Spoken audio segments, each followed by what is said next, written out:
दोस्तों, किसी को बुरा बोलना, चुगली करना, बुराई करना, जलन व ईर्ष्या का भाव रखना, ये सब आपकी तरक्की व खुशियों को रोक देते हैं। आपके जीवन में गहरा प्रभाव डालते हैं। क्या भाग्य में लिखा कभी मिट सकता है? आज की इस सुंदर कहानी में आपको पता चलेगा कि जो कुछ भी हमारे जन्म से पहले लिखा जा चुका होता है, क्या उसको मिटाया जा सकता है? अगर आप ये सब कुछ जानना चाहते हैं तो इस सुंदर कहानी को कृपया अंत तक जरूर सुने। दोस्तों, ये कहानी बड़ी ही शिक्षाप्रद, महत्वपूर्ण और ज्ञानवर्धक है। मेरा आपसे निवेदन है कि कहानी के अंत तक हमारे साथ में बने रहना। नमस्कार दोस्तों, लाइफ इंस्पायर्ड चैनल में आपका दिल से स्वागत है।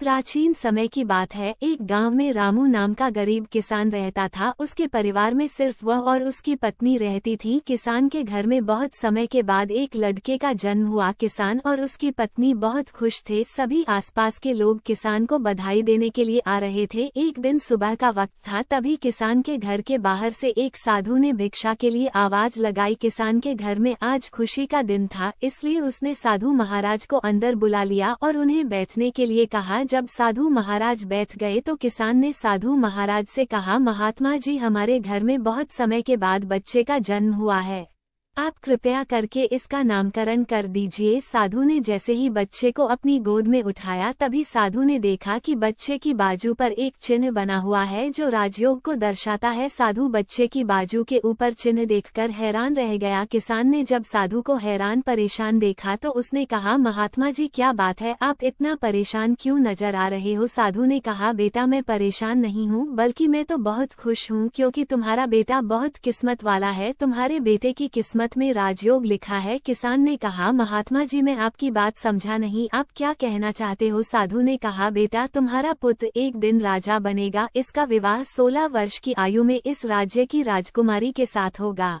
और फिर यह इस नगर का राजा बन जाएगा। साधु की बात सुनकर राम बहुत खुश हुआ। जब गांव के लोगों को पता चला कि रामू का बेटा एक दिन इस नगर का राजा बनेगा तो सभी लोग उसको देखने के लिए आने लगे। एक दिन की बात है, उस नगर का राजा हिरण का शिकार करता करता काफी दूर जंगल में निकल गया, लेकिन हिरण राजा के हाथ नहीं आया। राजा को हिरण का पीछा करते करते प्यास लग गई थी, लेकिन राजा को आसपास कोई नदी या तालाब भी नहीं मिला जहाँ से वो पानी पी सके। राजा काफी समय से जंगल में इधर उधर घूम रहा था। राजा पानी की तलाश में भटकता हुआ उसी गांव में पहुंच गया जहां रामू रहता था। तभी राजा की नजर एक महात्मा के ऊपर पड़ी। राजा ने महात्मा से पानी मांगा। महात्मा ने राजा को रुकने के लिए कहा और अपनी कुटिया के अंदर से पानी लेने के लिए चले गए। महात्मा ने पानी लाकर राजा को दिया। राजा पानी पीने लगा। पानी पीने के बाद राजा ने देखा कि बहुत सारे लोग बाहर इकट्ठे होकर जा रहे थे। राजा ने महात्मा से उन लोगों के बारे में पूछा तो महात्मा ने कहा, ये सभी रामू के घर जा रहे हैं, क्योंकि उसके घर में एक बहुत ही किस्मत वाला बच्चे का जन्म हुआ है और एक साधु बाबा ने उसके बारे में भविष्यवाणी की है। राजा ने पूछा, बाबा, ऐसी कौन सी भविष्यवाणी की है जिसके कारण सभी लोग वहां जा रहे हैं? महात्मा ने कहा, साधु बाबा ने बताया है कि जब रामू का बेटा 16 साल का होगा तो उसका विवाह इस राज्य के राजा की पुत्री के साथ होगा और उसका पुत्र इस राज्य का राजा बनेगा। महात्मा की बात सुनकर राजा को बहुत गुस्सा आया कि आखिर एक मामूली किसान का बेटा उसकी पुत्री के साथ विवाह कैसे कर सकता है।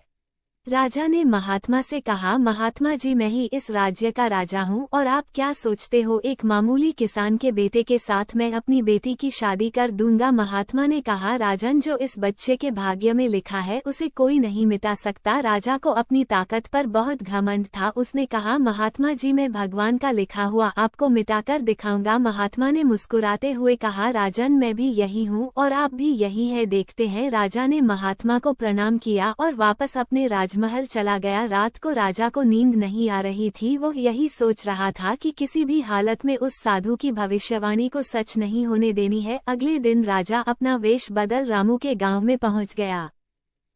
लोगों से पूछता पूछता राजा रामू के घर पहुंचा। राजा ने रामू के घर के बाहर जाकर उसे आवाज लगाई। रामू उसकी आवाज सुनकर घर से बाहर आया और उससे पूछा, आप कौन हो और किस लिए आए हो? राजा ने कहा, मैं सेठ हूँ और मेरे खुद के कपड़े का व्यापार भी है और पास के ही गांव में रहता हूँ। मैंने लोगों से सुना है कि तुम्हारे घर में एक तकदीर वाला बच्चे का जन्म हुआ है और उसकी किस्मत में योग लिखा हुआ है। रामू ने कहा, हाँ सेठ जी, आपने सही सुना है। राजा ने रामू से कहा, अगर तुम बुरा ना मानो तो एक बात कहूँ, रामू ने कहा। हाँ सेठ जी बोलो। राजा ने कहा, तुम अपना बच्चा मुझे दे दो, इसके बदले में मैं तुम्हें बहुत सारा धन दूंगा और तुम्हारे बच्चे का पालन पोषण भी करूंगा। रामू की पत्नी ने कहा, नहीं सेठ जी, मैं अपना बच्चा आपको नहीं दे सकती।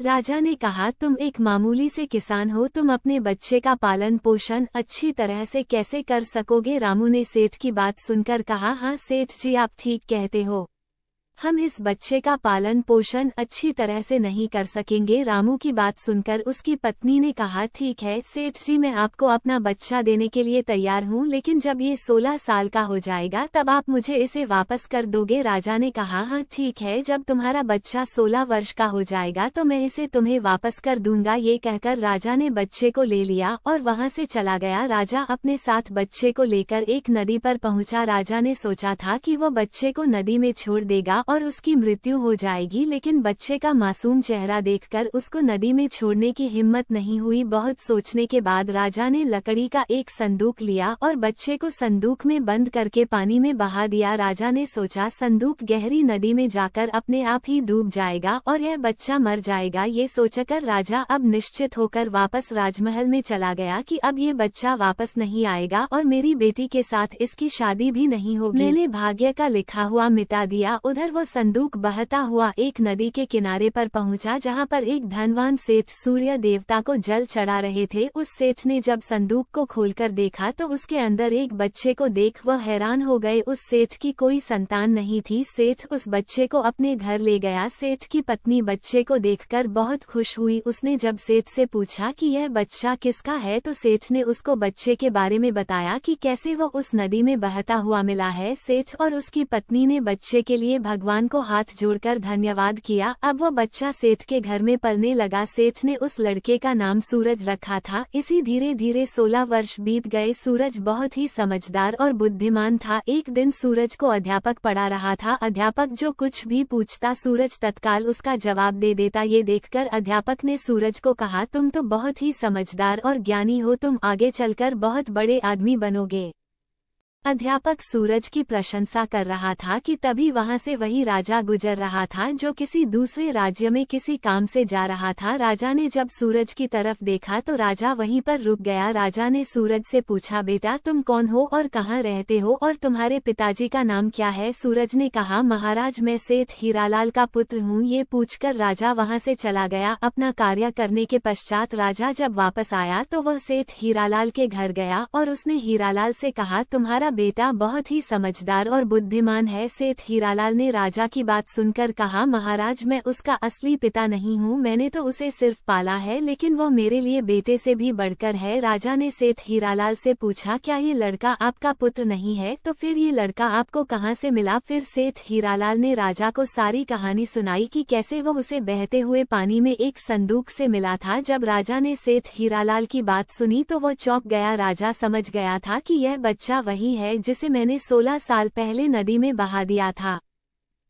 राजा और सेठ हीरालाल अभी बातें कर ही रहे थे कि वहां पर सूरज आ गया। राजा ने सूरज को देखा तो उसने सेठ हीरालाल से कहा, सेठ जी मुझे आगे किसी काम से जाना है, अगर आप अपने बेटे के हाथों मेरी एक चिट्ठी महारानी तक पहुंचा दो तो मैं उसको सोने की 50 मोहरें दूंगा। सूरज ने ये सुनकर राजा से कहा, हाँ महाराज क्यों नहीं, मैं आपकी चिट्ठी जरूर पहुंचा दूंगा। राजा ने चमे चुपचाप एक संदेश लिखा और चिट्ठी के ऊपर मोहर लगा दी और चिट्ठी सूरज को पकड़ा दी और कहा कि बेटा ये लो, ये रानी तक पहुंचा देना। सूरज चिट्ठी लेकर चला गया। सूरज चलते चलते घने जंगल से गुजर रहा था कि वह रास्ता भटक गया। उसे रास्ता ढूंढते ढूंढते रात हो गई। सूरज रात गुजारने के लिए कोई जगह ढूंढने लगा, तभी उसकी नजर एक झोपड़ी के ऊपर पड़ी। सूरज ने सोचा, मैं रात यहीं पर बिता लेता हूँ। ये सोचकर सूरज अड़ से नीचे उतरा और झोपड़ी के अंदर चला गया। जब सूरज अंदर गया तो उसने देखा कि एक बूढ़ी औरत खाना बना रही थी। बूढ़ी औरत ने सूरज को देखा तो उससे पूछा कि बेटा तुम कौन हो और बिना इजाजत अंदर क्यों आए हो? सूरज ने अपने बारे में बताया कि वह रास्ता भटक गया है, इसलिए रात गुजारने के लिए यहाँ पर आया है। सूरज की बात सुनकर बूढ़ी औरत को उसके ऊपर दया आ गई, लेकिन फिर बूढ़ी औरत ने सूरज से कहा, बेटा तुम्हारा यहाँ पर रुकना ठीक नहीं है, क्योंकि यह डाकुओं का अड्डा है। अभी कुछ ही देर में डाकू आने वाले हैं। यदि उन्होंने तुम्हें यहाँ देख लिया तो तुम्हारे लिए परेशानी खड़ी हो जाएगी। सूरज ने कहा, लेकिन माताजी इतनी भयानक रात में मैं कहीं और जा भी नहीं सकता। अगर मैं बाहर गया तो जंगली जानवर मुझे खा जाएंगे। इससे अच्छा है मैं यहाँ कोने में जाकर लेट जाता हूँ। ये कहकर सूरज कोने में जाकर लेट गया। कुछ समय के बाद डाकू अपने घर वापस आए। डाकुओं ने जब घोड़े को बाहर देखा तो सूरज बूढ़ी माता से उसके बारे में पूछा। बूढ़ी माता ने उनको बताया कि इसका का नाम सूरज है, ये बहुत ही नेक दिल बच्चा है